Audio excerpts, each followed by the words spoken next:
Hello guys, welcome back to YouTube channel electrical stuff for you. दोस्तों, आज के इस वीडियो में हम बात करेंगे डीटीआर स्ट्रक्चर के बारे में। तो दोस्तों, डीटीआर स्ट्रक्चर का मतलब है डिस्ट्रीब्यूशन ट्रांसफार्मर स्ट्रक्चर।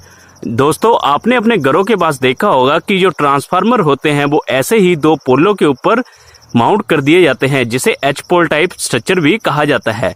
तो दोस्तों, इस स्ट्रक्चर पर क्या क्या चीजें लगी होती हैं और इसका क्या काम है, इस वीडियो में हम इसके बारे में बात करेंगे। तो चलिए दोस्तों, शुरू करते हैं। तो दोस्तों, जैसे कि आप देख सकते हो, ये आपके सामने एक ट्रांसफार्मर का स्ट्रक्चर है। अब इसमें होता क्या है कि जो आप सबसे पहले ये ऊपर आप तारे देख सकते हो, ये 11 केवी लाइन आ रही है। तो ये 11 केवी लाइन इन डिस्को से कनेक्टेड हो चुकी है। और उसके बाद आप जैसे ही देखोगे, ये आपको दिखाई दे रहा होगा, इसको हमने कंडक्टर डाला है जिसे जंपर कहते हैं। जंपर के द्वारा ये जो जियो स्विच के साथ कनेक्ट कर दिए गए हैं। ये आप जो देख सकते हो, ये जियो स्विच है। दोस्तों, इसका फंक्शन क्या होता है, इसको अगर हमने 11 केवी लाइन को इस ट्रांसफार्मर से आइसोलेट करना हो, मतलब डिस्कनेक्ट करना हो, तो जियो स्विच का काम आता है। जियो स्विच की फुल फॉर्म होती है ग्राउंड ऑपरेटेड स्विच। अब जैसे कि आप देख सकते हो, इसके साथ एक पाइप लगी है और ये पाइप नीचे आ गई है, जिसका ये हैंडल है। इस हैंडल से हम इस स्विच को खोल सकते हैं। तो जैसे कि ये ग्राउंड पे है स्विच, इस स्विच को हम ग्राउंड से ऑपरेट कर सकते हैं, इसलिए इसे जियो स्विच कहते हैं। अब मान लीजिए अगर हमने इस ट्रांसफार्मर पर काम करना हो, तो हम क्या करेंगे, इस जियो स्विच को खोल देंगे। होगा क्या, जैसे कि वो जो मेल फीमेल कंटेक्ट्स हैं, ये अलग अलग आइसोलेट हो जाएंगे और क्या करेंगे, 11 केवी से हमारे ट्रांसफार्मर को आइसोलेट कर दिया जाएगा। और हम जैसे भी फिर इसके बाद इस ट्रांसफार्मर पर काम कर सकते हैं, क्योंकि पावर सप्लाई डिस्कनेक्ट हो चुकी है।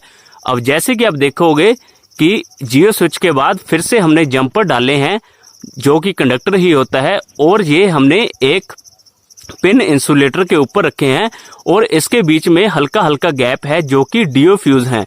तो दोस्तों, इसमें 11 केवी के फ्यूज डाले जाते हैं।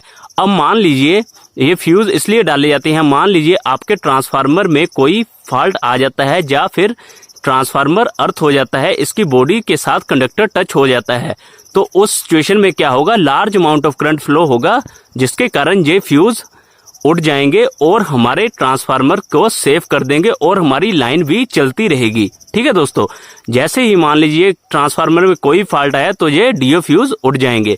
अब उसके बाद आप देख सकते हो कि फिर से हमने जंपर डाले हैं और ट्रांसफार्मर के एचटी बुश रोड पे हमने कनेक्ट कर दिए हैं। तो इस प्रकार से 11 केवी सप्लाई हमारे ट्रांसफार्मर पर आ जाती है, जो कि एचटी बुश रोड पे कनेक्ट हो चुकी है। अब जैसे कि आप देखोगे, ट्रांसफार्मर की बैक साइड में आपको दिखाता हूं। तो दोस्तों, आप देख सकते हो ट्रांसफार्मर की बैक साइड पे ये जो एलटी बुश रोड है, यहां से हमारी एलटी सप्लाई निकल जा रही है। अब ये एक 25 केवीए का ट्रांसफार्मर है और ये ट्रांसफार्मर क्या करता है, 11 केवी सप्लाई को 440 वोल्ट में कन्वर्ट करता है, स्टेप डाउन करता है, और इन बुश रोड पे, एलटी बुश रोड पे ये सप्लाई आ जाती है। अब आप देख सकते हो, यहां से हमने एक केबल कनेक्ट की है और इस केबल से हमने एलटी सप्लाई जो कि स्टेप डाउन की है, 11 केवी को हमने 440 वोल्ट में कन्वर्ट किया है, ये केबल से नीचे आ गई है। ठीक है दोस्तों, अब आप देख सकते हो, ये जो केबल है, इसके बाद पहले इस मीटर में गई है। अब ये जो मीटर लगाया जाता है, इसे भी डीटीआर मीटर कहा जाता है। ये इस ट्रांसफार्मर पे कितनी कंजप्शन हो रही है, उसको कैलकुलेट करने के लिए लगाया जाता है। अब इसके बाद आप देख सकते हो, ये जो मीटर से फिर से केबल निकल चुकी है और ये केबल हमारे इस एलटी बॉक्स में आ गई है।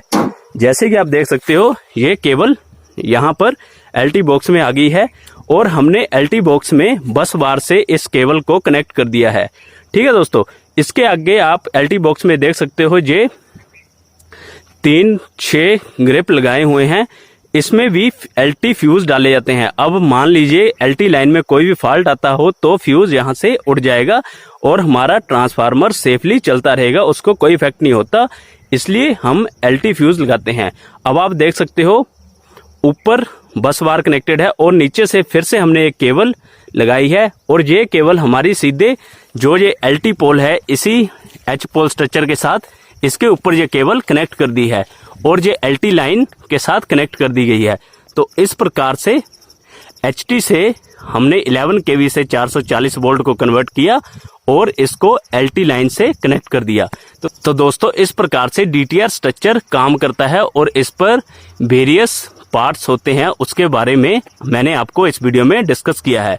तो दोस्तों आई होप आपको बहुत कुछ क्लियर हुआ होगा, और अगर आपकी कोई भी क्वेरीज हो तो आप कमेंट में कमेंट करके पूछ सकते हो। दोस्तों मैं ऐसी ही वीडियोस लाता रहता हूं। अगर आपको ऐसी वीडियोस देखना अच्छा लगता है तो मेरे चैनल को सब्सक्राइब जरूर कर लें। Thank you guys.